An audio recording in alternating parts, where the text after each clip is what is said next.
Sound Off. Rated T14. Welcome back to Sound Off. I'm your host, Claudine Lance Schofield. Now, Sound Off is sponsored weekly by Carolina Teen Health.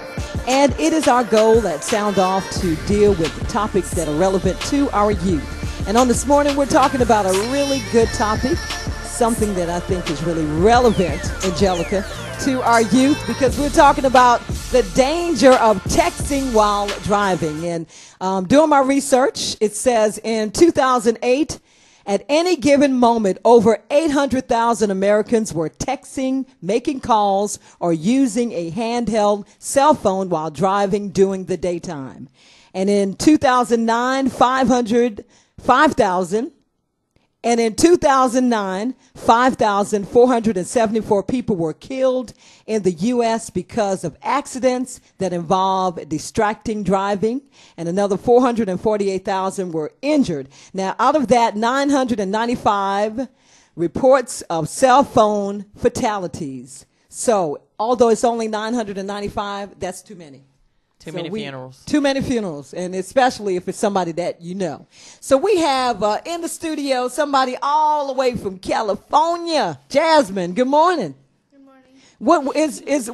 Now we know in South Carolina, I think Officer Corporal Nesmith. Yes, ma'am. Is there a ban in South Carolina in terms of people you can't text while driving? How does that law work? Right now, there is not a law. What about California, Jasmine? In California, you're not allowed to text or talk on the phone while driving, or else you'll get pulled over and get I think $200 fine. Good Lord, are you serious? Wow. We need that in South Carolina. So Jasmine, your family members don't text and drive. No, they put the phone on speaker. Good. Okay. So when we were doing the break, we were talking about, Jasmine, you had a comment you wanted to make, and what was that? Is reading the text while driving just as bad as texting while driving? Oh, good. That's really good. It's just as bad. It's a distraction because you're not looking at the road. You're paying attention to, yet again, the phone. So it is just as bad to read it as it is to text. Just per se, like on some phones, when you get a text message, well, like on my phone, you can, you got a text message, so sound will come on or whatever. You can press one button, it'll read the text message to you. But I don't see that being a problem. That's almost like speakerphone. If it's gonna read it, it's because you do. I know I'm with T-Mobile, so I don't know anybody in the other carriers, but I do know they've come out with one the earpieces that will read the text to you. We have, I think Ford is the company that will, or I think you said what, Dodge now has it. It'll read the text to you. By all means, anything that will keep your eyes on the road is a good thing. Wow. Oh, okay. Well, I know, like what Javante was saying, they have the text-to-talk feature, the talk-to-text feature on the cell phone. So, like, they read it to you, but you can also talk and respond in the text message. Doesn't that help? I would agree. It helps a lot because as long as your focus stays on the road, you can sit the phone in your lap and talk.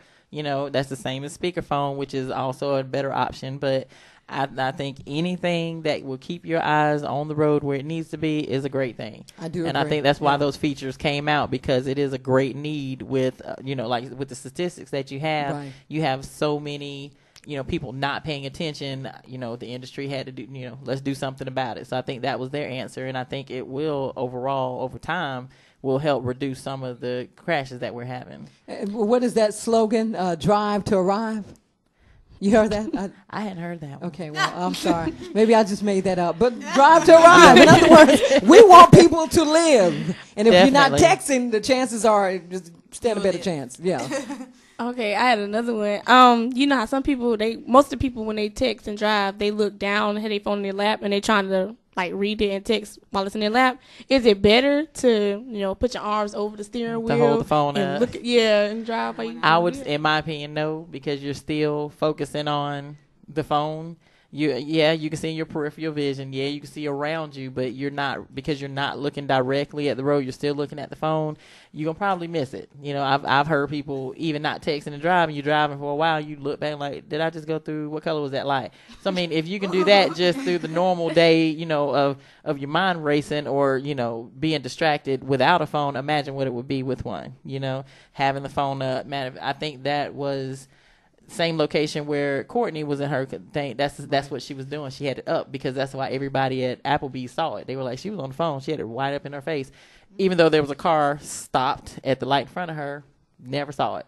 You know, you would think you'd see a perfectly big piece of metal sitting in front of you, but she didn't, and she hit them people. It was actually an SUV, and she didn't see it. Now imagine how big that is, and she hit them wide open at 45 miles an hour and sent all three people to the emergency room. That was a couple weeks ago. And the car was messed up, I'm telling you. And as Corporal Nesmith is saying, as a parent of that child that was involved in that accident, I'm telling you, my heart dropped. So I mean, I promise you, I don't text and drive anymore. After seeing that, that really did it for me. It's not worth it. It is not worth it because as much as Courtney gets on my nerve, I love my baby now. I love me some Courtney Danielle Schofield. Whoa, you didn't say The whole name. name. Angelica. Speaking about that accident, that really angered me because I didn't think no matter what she was trying to communicate to whomever. That's definitely not worth killing my family, and she's very close to me. So I feel like that. No, I mean we're losing babies, we're losing friends, we're losing girlfriends and boyfriends because of a simple "What's up? What you doing tonight?" or "You coming over?" You know, a small. Simple-minded text, I mean, that you could have communicated at a stoplight. I mean, that can wait. You know what? And it brings me to Corporal Nesmith. I know our conversation is texting while driving, but we talked about the distractions. Let's kind of talk a little bit before we end about, okay, what about, people, the cell phone drops on the floor. Gotta get it. You gotta get it. I know. It's like okay, let's talk about those kind of distractions. So let's talk about doing hair. Yeah, doing makeup at the stoplight and using your need to stare and stare. Eating. Oh, it's a lot. Eating. Yeah. I've seen reading. Riding down the road with a book in front of their face. I'm like, oh no, you want that? Is it? I have stopped people for that I've just. Personally just happened to look over and we're both driving. So it's legal for you to stop if you see that going on? I can, if what they're doing is they're operating that vehicle in a careless manner, you can. That goes to, you can be charged. Did y'all hear that? Reckless driving. Can be stopped. Reckless driving, you can be charged with whatever you're driving is, because obviously you're not going to be driving in a straight line. I don't care how great you think you are. Reckless driving is a 6-point violation, and I don't think anybody at this point would just give me 6 points. That's not a very good thing to have. It carries a $445 fine. Now that's just what our court charges. Highway Patrol charges are different. All of them are going to be 6 points, but the fine can range anywhere from 400 on up. And like I say, it isn't easy. I think a lot of people think same thing, like my car is paid for. If somebody hit my car right now, they rear-ended me because they were texting, I'm going to be devastated just to the fact that now I have a car payment. That's right. And, it ain't just easy. Let me just go buy another car. I can, but do I want to? So everybody, little piece of metal, that's to them, that's their baby, that's their, their transportation to get, to work. Insurance companies are not just filing claims like they used to. They're a little slower. You're missing out on your car. You can't get to work. Now you got to either get a ride, and gas is not cheap. Absolutely, so that's right. I think that it compounds. Yeah, it's something so small that is preventable, and I think that's what a lot of people forget. Texting and driving is 100% preventable. That there's nothing. There's not any margin of error where you can say, 10% is 100% preventable. Put the phone down, drive your car, get to where you're going, and then text all you need to when you get to wherever you're going. And then pull over. It's not worth it. Right. It's not worth it. It's not worth it at all. I was about to say, how we was talking about new technology that's coming out. I don't know exactly what car it is, but now even there, like the GPS system that are built in the car will even drive for you now that they have that coming out. I think I heard about it. Yeah, that's a long way out, because even the cars that were bagging up themselves, and they now have I think Volkswagen I think now has the car with the smart technology that's locked into your braking system. It'll stop for you if it perceives but those cars, that is not standard equipment.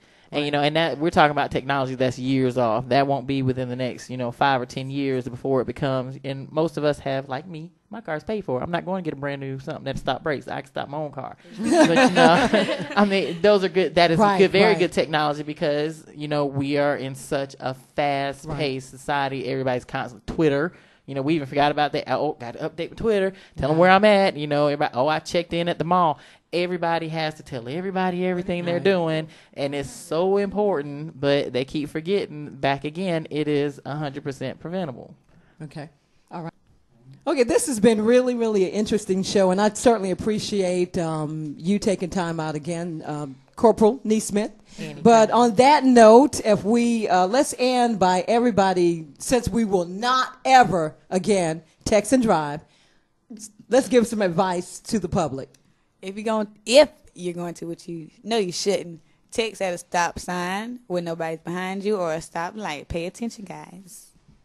I would say that if you're going to text while you're in the car, if you know that you will, if you feel the vibration of the text, just don't have the phone in your lap. Put it in the car, like the cup holder or something, or let somebody else in the car hold it. Just don't even let it mess up your mind. Don't text. If the text message is really important, you could stop, pull over or something, and then answer or reply to your text message. I would say, please speak up. Please, please, please speak up. If you know somebody in the driver's seat texting or doing something to distract them from driving, please, please speak up. Text for them or ask them to please put the phone down. Good. If you got that phone in your hand right now, you better put it down and stop texting. Those of you who are listening in Radio Land. Okay. The only thing that I would say, getting back to the parents, talk to your kids, let them know how serious that this is. It's a very serious issue that, like I say, is 100% preventable. Definitely, utilize your phone. Just talk on it. Get an earpiece. Use the speakerphone. I know even now we have video chat, but I think that's still a distraction. I don't really think you need to see the person.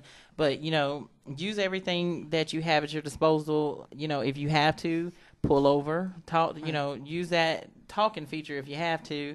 Or, like some of the other girls have said, let someone else text for you. Get the phone. Basically, what I would like to see is everyone to be safe, get to where you're going safe, and to anything that's a distraction, whether like we've been talking about texting or whatever you have in that car that is distracting you, because we have games now, and, everything that you have in front of you, put it down and just, drive safely. Okay. And your advice is the best advice and the advice I would give, so I'm going to piggyback on you. So on that note, we'd like to end by doing some shout-outs. So who wants to go first? Shout-out to everybody at Coastal Carolina, home of the Chanticleers. Everybody in my family and friends out there listening. I want to shout out everybody at the College of Charleston, all my Conway and Charleston family, everyone here in the studio. Love you guys. And to my Ralph Lauren family, I miss you so much. Shout out to everybody I know, people from my school and my family. I'd like to take the time to give a shout out to all the cities in South Carolina that don't get no love, so I'm gonna give y'all some love. Shout out to Loris, Flag Patch, Green Sea, Bucksport, North Myrtle Beach, Socastee. We love y'all. Shout outs to my friends, my family. Shout outs to my mom in California. I miss you. I'd like to give a shout out to everybody in law enforcement. Everybody be safe out there.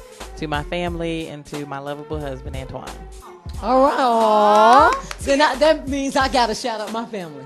Okay. Shout out to everybody in Georgetown, mainly the Dunbar community. The Lance, Wins, Holmes, Washington, Lennon.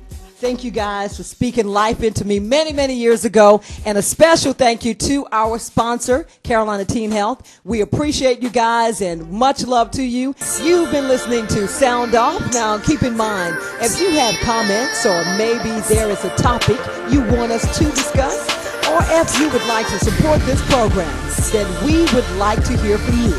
Simply log on to www.wesoundoff.com.